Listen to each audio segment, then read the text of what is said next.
नमस्कार दोस्तों, एक बार फिर से आप लोग का बहुत बहुत स्वागत है हमारे ऑफिशियल यूट्यूब चैनल अविजन इंस्टीट्यूट पे। मैं हूँ आप लोगों के साथ उर्वशी सिंह की, और आज का जो हमारा टॉपिक ऑफ डिस्कशन रहने वाला है दोस्तों, एक बहुत ही इंपॉर्टेंट यहाँ पर न्यूज निकल कर आई है।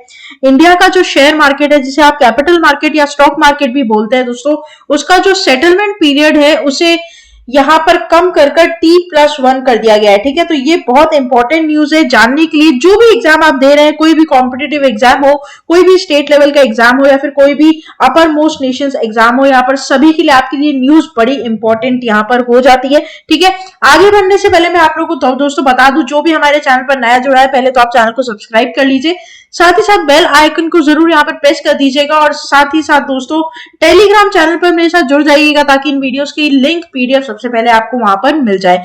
बहुत कुछ है आगे इस वीडियो में जानने के लिए, इसलिए एंड तक सेशन को जरूर देखिएगा।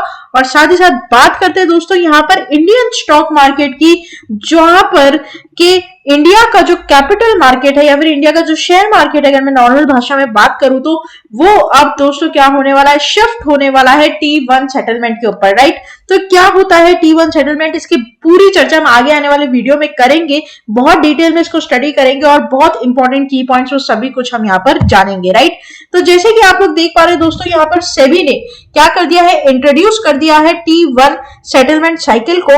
और यहाँ पर सेबी की अगर मैं बात करूं तो दोस्तों आप लोगों को पता है कि सेबी यहाँ पर क्या है, रेगुलेटरी अथॉरिटी है कैपिटल मार्केट के ऊपर। राइट, मतलब इंडिया में जो भी स्टॉक मार्केट के दोस्तों ट्रांजैक्शंस होते हैं या फिर रूल्स एंड रेगुलेशंस होते हैं, वो सभी किसके अंडर होते हैं, सेबी के अंडर होते हैं।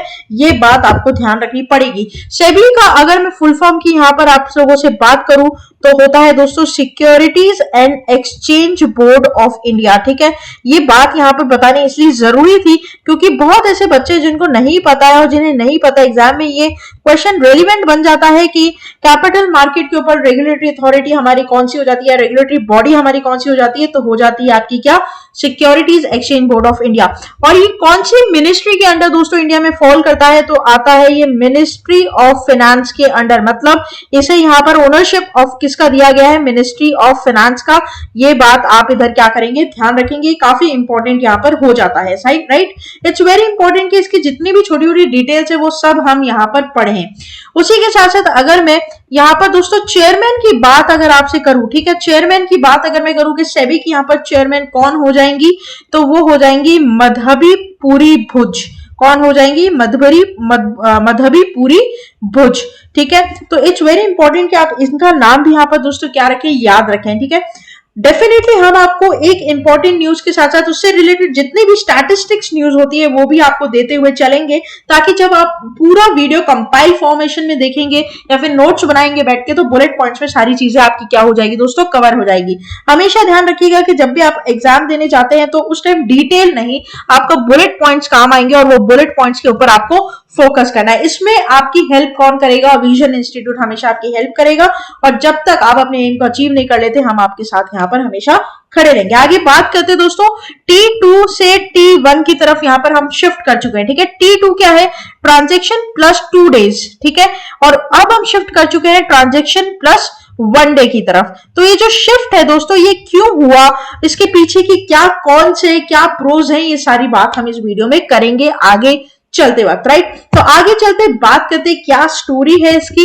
तो India has become the first country in the world to fully implement the Trade+1 T1 settlement cycle for investors to top listed securities. Right, हालांकि इंडिया नहीं, चाइना भी दोस्तों एक ऐसा कंट्री है जो कि T1 फॉर्मेशन पर काम करता है। ठीक है, ये ध्यान रखिएगा, इंडिया के पहले चाइना ऐसा कंट्री है जो T+1 फॉर्मेशन पर यहाँ पर काम करता है। उसके बाद इंडिया जो है वो अपना T+1 फॉर्मेशन यहाँ पर लागू कर चुका है। और दोस्तों मैं आप लोग को बता दूं, ये 27 जनवरी से लागू हो चुका है 2023। मतलब जो फ्राइडे, लास्ट फ्राइडे दोस्तों हमारा गया है, यानी कि कल की अगर मैं बात करूं तो कल से ये T+1 वाला जो सिस्टम है वो लागू हो चुका है शेयर मार्केट के अंदर। अब कोई भी इंसान परचेज करता है या सेल करता है तो उसे एक दिन से ज्यादा वेट नहीं करना पड़ेगा। ठीक है, इसके एग्जांपल में भी हम बात करेंगे आगे डेफिनेटली, लेकिन इससे पहले इसकी स्टोरी पढ़ते हैं पूरी। Aside from China which is partly under T1 settlement cycle, most international market such as US, Europe, Japan are still under T2 settlement cycle. Right, हालांकि बात करें तो पूरी तरीके से इंप्लीमेंट करने वाला कंट्री पूरे वर्ल्ड में अभी सिर्फ और सिर्फ भारत हुआ है, इंडिया हुआ है, और चाइना भी जो है, जैसे कि मैंने आपको बात करी, वो अभी पार्शियल T+1 सेटलमेंट के अंदर काम कर रहा है। इसी के साथ साथ यूएस, यूरोप की बात करूं और जापान की बात करूं तो ये अभी भी T+2 सेटलमेंट साइकिल के ऊपर काम करते हैं। इसका मतलब वहां पर जो शेयर मार्केट्स में डील्स होते हैं, ट्रांजेक्शन होते हैं, उसमें ट्रांजेक्शन +2 डेज का इंतजार वहां पर करना पड़ता है, right. From Friday that is 27th of January onwards, shares sold and bought in the Indian share market would reflect in investors demat account after a period of 1 day, जैसे कि मैंने आपको बताया दोस्तों, राइट। 27 जनवरी 2023 से ये जो सर्कुलेशन है, रूल्स है, नॉर्म्स है, ये क्या हो चुके हैं, लागू हो चुके हैं। और अब आपको एज ए इन्वेस्टर अगर आप किसी शेयर को परचेज कर रहे हैं या किसी शेयर को सोल्ड कर रहे हैं, तो आपको अपना ट्रांजेक्शन कॉस्ट या ट्रांजेक्शन अमाउंट T+1 डेज में क्या हो जाएगा, देखने को मिल जाएगा अपने डीमेट अकाउंट पे। अच्छा दोस्तों, डीमेट अकाउंट की अगर मैं बात करूं तो अगर किसी को नहीं पता है तो ये मैं बता दूं आपको कि अगर आपको शेयर मार्केट में काम करना होता है तो आपको अपना एक डीमेट अकाउंट खुलवाना पड़ता है, ठीक है, जिसमें आपके शेयर्स का क्या होता है, आदान प्रदान होता है। सिंपल बात। डीमेट अकाउंट का फुल फॉर्म वैसे तो पूछता नहीं है, लेकिन हमें ध्यान रखना चाहिए क्योंकि हम हर एक पॉइंट का यहाँ पर डिटेल स्टडी करेंगे। तो डीमेट अकाउंट का फुल फॉर्म होता है डीमटेरियलाइज्ड अकाउंट, राइट। पहले क्या होता था दोस्तों, जब कोई भी शेयर मार्केट में ट्रांजेक्शन होते, जैसे मान लीजिए कि मैंने 100 शेयर खरीदे, ठीक है, किसके खरीदे, मान लीजिए मैंने 100 शेयर खरीदे रिलायंस इंडस्ट्रीज के, ठीक है, तो मुझे 100 पेपर्स मिलते थे। वो बहुत पुरानी बात मैंने आपको यहाँ पर बताई है। और अब क्या होता है, जैसे कि मैंने फोन किया, मुझे 100 शेयर खरीदना है इस प्राइस पर, उसने खरीद दिए और वो डायरेक्टली क्या हो जाएगा, एक ऑनलाइन मोड में, ठीक है, डीमटेरियलाइज मतलब डिजिटल मेथड में यहाँ पर मेरे अकाउंट में शो हो जाएंगे, राइट। तो बड़ी सिंपल चीज है, यहाँ पर बहुत अच्छी चीज है। This is aimed at bringing operational efficiency, faster fund remittances, share delivery and ease of stock market investors. सबसे बड़ी बात होती है कि ये जो T1 फॉर्मेशन यहाँ पर आई है, ठीक है, ये जो T1 सेटलमेंट यहाँ पर आया है दोस्तों, उसमें सबसे बड़ी बात ये है कि इसे करने का, ठीक है, इसे करने का प्रोस क्या है, मतलब इसके क्या बेनिफिट्स यहाँ पर हैं। तो सबसे बड़ी बात कि एक तो एफिशिएंसी मेंटेन होगी, ठीक है, फंड्स का जो आदान प्रदान है, ठीक है, वो बहुत अच्छे तरीके से फास्ट व्यू में हो जाएंगे, फास्ट पेस में आप बोल सकते हो जाएंगे। शेयर की डिलीवरी बड़ी इजीली हो जाएगी और जो मनी फ्लो है, सर्कुलेशन है पूरे मार्केट में, वो क्या हो जाएगा, फास्ट हो जाएगा, ठीक है। तो इट्स वेरी इंपॉर्टेंट कि आप इसे समझे, इसके प्रोस को समझे, ठीक है, क्योंकि जब आपसे कोई क्वेश्चन करेगा ना, तो आपसे यही क्वेश्चन वो कर सकता है कि आप बताइए आपके हिसाब से आप T+1 सेटलमेंट के फेवर में हो या अगेंस्ट में हो, तो आपको पॉइंट्स पता होने चाहिए दोस्तों, right. The complete shift of T1 settlement cycle was rolled out on February 2022, starting with the select stocks and the goal was to bring others into the fold, right. बहुत simple है, बहुत easy, मैंने यहाँ पर आप लोगों को समझा दिया। अब एक एग्जांपल जरूर हम यहाँ पर आपके साथ डिस्कस करना चाहेंगे, है ना, कि क्या होता है बेसिकली ये। तो जैसे मान लीजिए ये मैंने एसबीआई के 2 शेयर खरीदे या 10 शेयर खरीदे, मान लीजिए एसबीआई के मैंने 10 शेयर खरीदे, ठीक है, एसबीआई के 10 शेयर मैंने खरीदे मान लीजिए फ्राइडे को। तो फ्राइडे की अगर मैं बात करूं तो देखो क्या होता है कि सैटरडे संडे छुट्टी होती है, आपको पता है सैटरडे संडे जो हमारा स्टॉक मार्केट है तो बंद होता है। तो एग्जाम्पल फ्राइडे का नहीं लेना चाहिए, मुझे लेना चाहिए मान लीजिए आपका ट्यूसडे का, ठीक है। मान लीजिए मैंने यहाँ पर ट्यूसडे का एग्जाम्पल लिया, ठीक है, तो ट्यूसडे को मैंने यहाँ पर 10 शेयर खरीदे, किसके, एसबीआई के। तो वो दोस्तों एक तो ट्यूसडे को मैंने ट्रांजैक्शन किया, तो ये तो मेरा ट्रांजैक्शन डे हो गया ट्यूसडे। उसके बाद +1 मतलब वेडनेसडे, ठीक है। तो T+1 के बाद मतलब ट्रांजैक्शन +1 दिन के बाद यहाँ पर थर्सडे को क्या होगा दोस्तों, मेरे अकाउंट में ही रिफ्लेक्ट हो जाएंगे, ठीक है।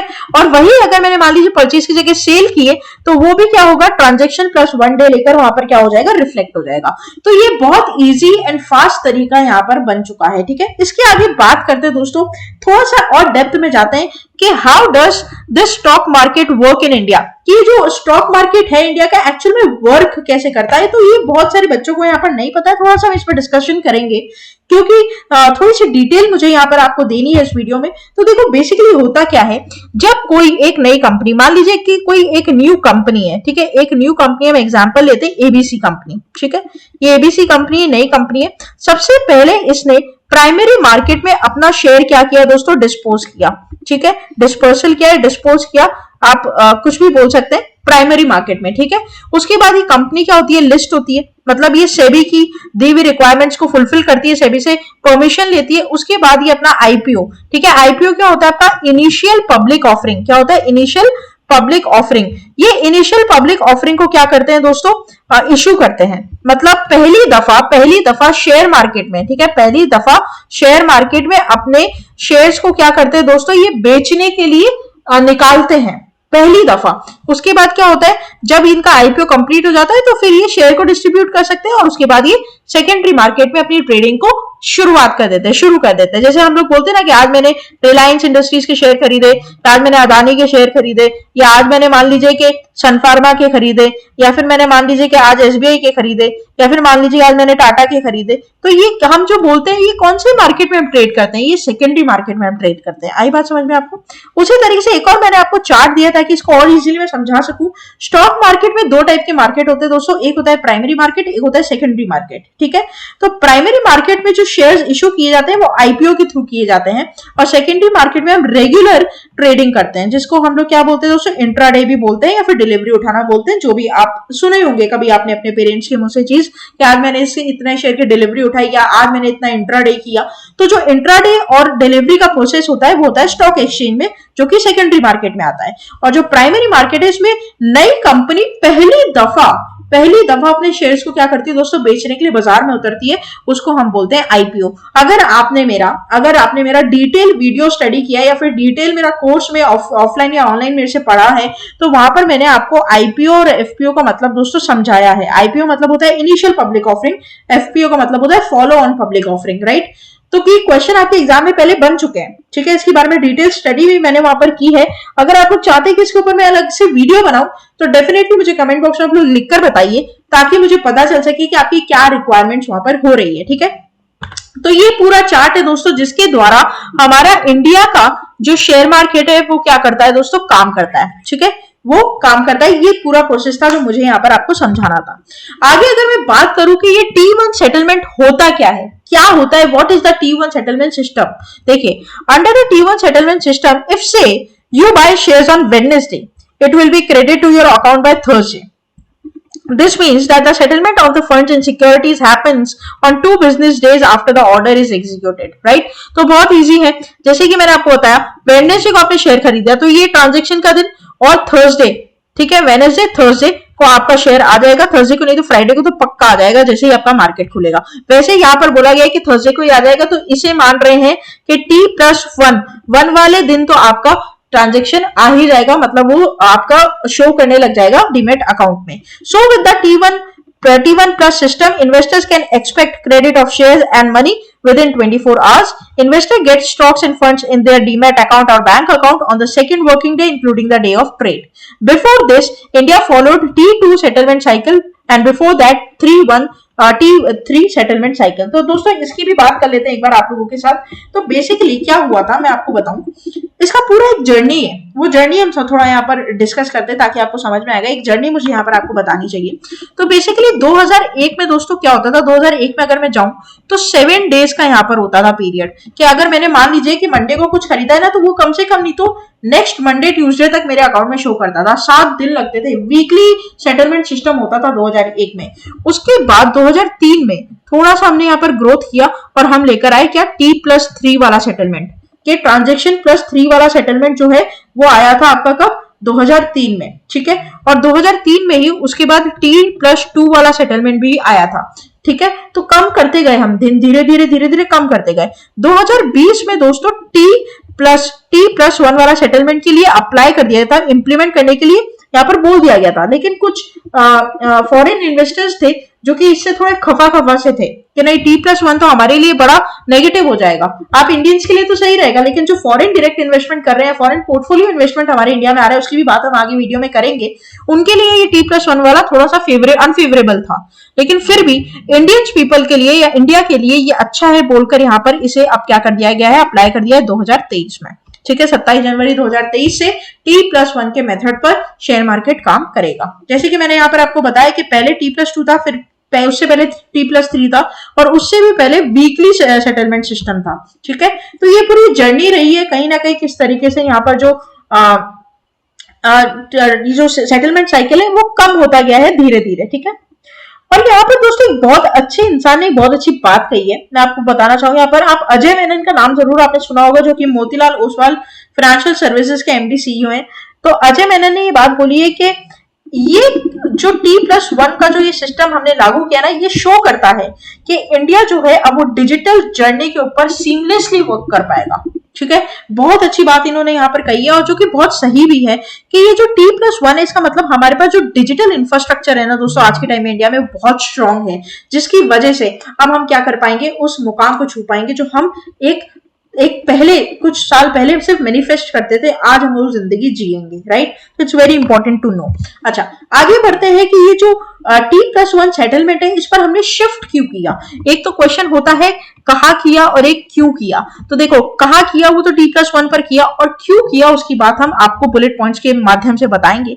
तो by moving the shorter settlement cycle, investor have the option to trade more by rolling funds and share faster, ठीक है। अब देखो क्या होता है, सपोज करो मेरे पास 1,00,000 रुपए है, ठीक है। 1,00,000 के शेयर मैंने परचेज कर रखे थे, उनको मैंने सोल्ड कर दिया, ठीक है, सेल कर दिया। तो वो 1,00,000 वापस मेरे अकाउंट आने में कम से कम 7 दिन, 3 दिन या 2 दिन का समय ले रहे थे। अब वो मेरे पास अगले ही दिन आ जाएंगे, जैसे आज मैंने ट्रांजेक्शन किया, अगले दिन मेरे पास पैसे मेरे अकाउंट में आ जाएंगे। इससे क्या होगा दोस्तों, अब मुझे सुविधा हो जाएगी नेक्स्ट डे ही वापस से ट्रेड करने की। तो मतलब वो जो वेटिंग पीरियड है वो बिल्कुल निल हो चुका है यहाँ पर। अब नील तो नहीं कह सकते, 24 घंटे तो फिर भी वेट करना पड़ेगा, लेकिन ठीक है, 7 दिन से तो 24 घंटे भले, ठीक है, वैसी बात। तो यहाँ पर 24 घंटे के इंतजार के बाद मुझे मेरा फंड अपने अकाउंट में बिल्कुल श्योर शॉट मिल जाएगा, जिससे मेरा जो होल्डिंग कैपेसिटी वो बढ़ गई, ठीक है। दूसरी रोलिंग कैपेसिटी बढ़ गई, ठीक है। और SEBI decided to move towards shorter settlement after it was encouraged by UPI gateway functional seamlessly, and it believed that the signs were promising for error-free funds transfer from brokers to clients and vice versa। तो जैसे कि मैंने आपको बताया कि UPI के माध्यम से जो सीमलेस डिजिटल इंफ्रास्ट्रक्चर हम अपने इंडिया में क्रिएट कर पाए ना दोस्तों, उसके चक्कर में यहाँ पर सेबी ने ये डिसाइड किया है कि वो शॉर्टर पीरियड को क्या करेगा, फॉलो करेगा, राइट। तो इट्स वेरी इंपॉर्टेंट कि क्यों, अब आपको समझ में आएगा कि क्यों T+1 सेटलमेंट हम लोग यहाँ पर क्या कर कर लेकर आए हैं, ठीक है। इट्स वेरी इंपॉर्टेंट कि आप इसे समझे, ठीक है, आप इसे जाने। चलिए आगे इसकी बात करेंगे। मैंने 1 मिनट पहले आपसे ये बात कही थी कि हम एफडीआई एफपीआई की बात भी यहाँ पर जरूर करेंगे। तो देखो होता क्या है, सिंपल है कि फॉरेन इन्वेस्टमेंट बहुत मेजर रोल प्ले करता है, ठीक है। फॉरेन इन्वेस्टमेंट के बिना हमारा शेयर मार्केट कहीं अधूरा है, ठीक है। जैसे मिठाई बिना शक्कर के नहीं बन सकती, वैसे ही फॉरेन इन्वेस्टमेंट के बिना शेयर मार्केट थोड़ा सा डगमगा सकता है, ठीक है। तो फॉरेन इन्वेस्टमेंट का मतलब होता है कि अमेरिकन कंपनी इंडियन कंपनी में क्या कर रही है, इन्वेस्ट कर रही है, इन्वेस्ट हिज कैपिटल। देखा, अब मैं एकदम चार्ट, क्योंकि हम विजुअल जो करते हैं ना उसमें हम ज्यादा अच्छी तरह से पढ़ाई कर सकते हैं, मेरा ये मानना है, इसलिए मैंने आप लोगों के लिए इंटरेस्टिंग चार्ट यहाँ पर बनाए हैं। फॉरेन इन्वेस्टमेंट का मतलब होता है कि जब कोई फॉरेन की कंपनी इंडिया में, ठीक है, इंडिया में, भारत में क्या कर रही है दोस्तों, इन्वेस्ट कर रही है, ठीक है। तो इसको हम बोलते हैं फॉरेन इन्वेस्टमेंट। बड़ा इजी है। 2 टाइप के फॉरेन इन्वेस्टमेंट होते हैं, देखो 2 टाइप के होते हैं। एक होता है तुम्हारा क्या, मैं आपको बताऊं थोड़ा सा, 1 मिनट। तो यहाँ पर एक होता है तुम्हारा क्या, एफडीआई, एक क्या होता है एफडीआई, और एक होता है तुम्हारा एफपीआई। एक होता है एफडीआई, एक होता है एफपीआई। जो फॉरेन डायरेक्ट इन्वेस्टमेंट होता है वो बिजनेस करने के मोटो से यहाँ पर आता है, और एफपीआई सिर्फ प्रॉफिट एंड लॉस कमाने के मोटो से यहाँ पर आता है, ठीक है। बात करते हैं, फॉरेन डायरेक्ट इन्वेस्टमेंट होता है जब टोटल कैपिटल का 10% या फिर उसके अबव कोई फॉरेन कंपनी इंडिया में इन्वेस्ट करती है। तो इसके प्रोज क्या है कि एक तो पोर्टफोलियो डाइवर्सिफाई करती है, स्टेबल लॉन्ग टर्म लेंडिंग होती है यहाँ पर कि भाई काफी सालों के लिए यहाँ पर आया है हमारे पास फॉरेक्स रिजर्व, और provides financial to developing countries. इससे जो कंट्री है जिस पर इन्वेस्ट हो रहा है वो डेवलप करती है, और यहाँ पर टेक्नोलॉजी भी बूस्ट करने में ये पर क्या करता है, हेल्प करता है। Provides technology to developing countries, क्योंकि आपको पता है India is not yet developed, India is in the developing phase. तो अगर हमें फॉरेन हेल्प मिल रही है, फॉरेन एड्स मिल रहे हैं, तो इट्स वेरी गुड, राइट। इसके कुछ कॉन्स भी हैं दोस्तों, कि कभी कभी ये इंपॉर्टेंट स्ट्रैटेजी को सूट नहीं करता, कि जैसे मान लीजिए कि हमारे इंडियंस ने कुछ सोचा है, लेकिन क्योंकि हमें फॉरेन डायरेक्ट इन्वेस्टमेंट की जरूरत है, ठीक है, जिसकी वजह से हमें कुछ ना कुछ स्ट्रैटेजी में क्या करना पड़ता है, चेंज करना पड़ता है। अब जो पैसे दे रहा है तो थोड़ी उसकी बात तो माननी पड़ेगी ना। तो ये चीज, इन्वेस्टर में हैव लेस मॉरल अटैचमेंट, क्योंकि इन्वेस्टर जो होंगे वो इतने ज्यादा मॉरल अटैचमेंट के साथ नहीं आएंगे, आज मेरा बिजनेस है तो मुझे ही अटैचमेंट होगी, उससे बाहर वाले को क्यों होगी, ठीक है। Unethical access to local markets, और इससे बड़ी बात कि मैंने आपको एक बात अभी थोड़ी देर पहले कही थी कि क्यों फॉरेन इन्वेस्टर्स T+1 सेटलमेंट को क्या कर रहे थे, अपोज कर रहे थे। वो इसलिए कर रहे थे दोस्तों क्योंकि टाइम जोन जो होता है ना वो अलग अलग होता है, ठीक है। अब इंडिया का टाइम जोन अलग है, यूएसए का अलग होगा, यूरोप का अलग होगा, ठीक है। तो उसकी वजह से एक दिन में जो फ्लो ऑफ इंफॉर्मेशन होता है वो थोड़ा धीरे धीरे होता है, ठीक है, इतनी जल्दी नहीं होता। अब जैसे मान लीजिए कि यहाँ पर क्या होता है, 9:15 मार्केट खुलता है, 3:30 बजे मार्केट बंद हो जाता है, शेयर मार्केट, ठीक है। अब मान लीजिए कि इस टाइम में हमारा इंडियन मार्केट है और किसी बाहर वाले को अगर इसमें क्या करना है दोस्तों, ट्रेड करना है, तो वो इन्फॉर्मेशन पहली बात तो उसको धीरे धीरे मिलती है। तो T+1 में तो उसका सेटलमेंट टाइम कम हो गया ना, उसको सोचने का कम टाइम मिला, उसको लेने का, खरीदने का, बेचने का कम टाइम मिल रहा है, इसलिए वो लोग अपोज कर रहे थे टाइम जोन की वजह से कि भैया एक तो इन्फॉर्मेशन धीरे धीरे हमारे पास आएगी, ठीक है। दूसरी बात कि तुमने एक दिन का समय कर दिया, तो एक दिन में क्या हम करें, क्या तो हम परचेज कर ले, क्या तो हम सोल्ड कर ले, क्या तो हम इन्फॉर्मेशन को ग्रैब कर ले, ठीक है। तो ये वजह थी कि क्यों फॉरेन इन्वेस्टर्स इससे दुखी हैं या इन्हें अपोज कर रहे हैं कि सेबी को ऐसा नहीं करना चाहिए था। लेकिन फिर भी सेबी ने क्या किया दोस्तों, इंडियंस की सोची और ये बात यहाँ पर तय कर दी कि अब सेटलमेंट पीरियड T+1 डे पर ही होगा। और एक होता है आपका फॉरेन पोर्टफोलियो इन्वेस्टमेंट, जिसके प्रोज एंड कॉन्स भी हम पढ़ेंगे। तो जैसे feasible for retail investors, quicker return on return investment और हायर लिक्विडिटी, ठीक है। क्यों? क्योंकि यहाँ पर प्रॉफिट एंड लॉस होता है, यहाँ पर कोई डिसीजन सेइंग नहीं होता, ठीक है। यहाँ पर कोई डिसीजन मेकिंग यहाँ पर नहीं होता है, इसलिए इजी होता है ये। और इसके कॉन्स क्या है कि नो डायरेक्ट कंट्रोल, वॉलेटाइल और कॉज ऑफ इकोनॉमिक डिसरप्शन, कि कभी भी वो अपना इन्वेस्टमेंट वापस क्या कर सकता है, विड्रॉ कर सकता है, ठीक है। तो ये थोड़ा सा इसकी क्या है, कॉन्स है। अब देखो हर चीज के प्रोज एंड कॉन्स होते हैं, तो उस हिसाब से ये है।